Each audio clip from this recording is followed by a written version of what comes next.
Hello guys, maraming nagtatanong kung ano yung ginagamit kong microphone sa aking mga vlogs.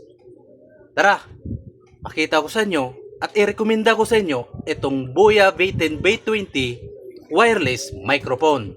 Ang ikinaganda nito guys ay meron na siyang noise reduction. So kung nasa outdoor ka o sa labas ka ng bahay nyo, ay pipindutin nyo lang itong blue at mawawala na yung ingay dun sa video mo.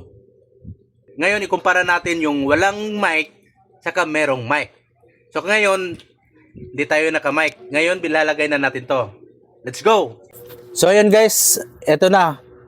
Meron na tayong mic. Ngayon, kayo na humusga kung ano yung pinagkaiba ng walang mic saka merong mic.